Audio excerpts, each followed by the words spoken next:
Hey, it's Wes again. Dropping in. This is going to be episode number 4 in my series of Climb to Mythic. And basically, where we left off the other day is I begun to run into a lot of the blue-white control decks. And one of the things is I want aggro. I want, to be honest, my main goal is I really want to get to a mono-red type of a deck, but I'm free to play. So it's going to take me a bit to get there. But what I did wind up with, I kind of built an aggro-ish deck. It's about basically I put what I have. But I do have a lot of big stompy critters. And this is the kind of deck that back years and years ago, I'll kill the audio. Back years and years ago, this is the kind of deck I would have started with. And a couple things to kind of touch base on. We had that run in with the blue-white control decks back to back to back. And I was like, you know what? With this, every monster is potentially a threat. So how do you know which one to put Pacify on? How do you know which one to put that one enchantment on? It takes it out of my hand. How do you know? Well, that's my theory. Is basically whenever every threat that I'm putting into play is a legitimate threat, when every monster it comes down it can potentially swing the game, you're going to get overwhelmed if you have a control deck, is my thought. And so what I did was I put together a deck, and this is kind of the second, third version of it. And I started off basically with a handful of cards that allow you to tap creatures for mana, of course. And I've got a couple of cards in here that allow you to draw additional cards, like for instance Colossal Majesty. If you've got a creature with power 4 or more in play, you get to draw an extra card during upkeep. I got 4 of those in here. I've got Cultivate, allows you to get more land in play quicker.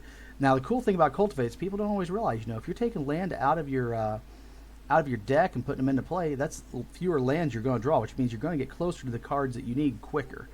And then I got a whole big, thick line of just monstrous creatures. And of course, I got Epic Proportion in here and Colossification. I'm not so sold on Colossification. I think it's a great card, but the fact that whenever you play it, it's not a simple one-turn answer. They do have a little bit of counterplay potentially, so that kind of bugs me. But it is what it is. Rampaging Bronodon, great card. Great hinge, wonderful card. The problem is this is really what I've got. As a free-to-play player, I'm kind of stuck in a little bit of a spot. I came back because of Strixhaven. I wanted to get back in on the new release, see what it would take to climb, things like that. And of course, I'm wanting to do free-to-play online, and I want to collect cards in person. So how do you do that? Well, obviously you play drafts. I just don't know if it's better to go ahead and do the traditional draft for Kaldheim, however it's pronounced, or to go ahead and do Strixhaven and wait for it. I'm not sure. I don't know which is the better way to go. I'm going to do some checking, looking around, seeing what is going to be better, because the thing is, I don't know the answer. And like I said, I'm always open to suggestions from people who know better than me. But how did this Stompy deck that I built, how did Stamp work out? Did we stamp out our blue-white problem? Well, as soon as I built this deck, I quit running into blue-white control decks. I started running into a lot of your black control decks, which had stupid rats that are 1/1, cost 1 mana, and have Death Touch. So I'm just like, wonderful.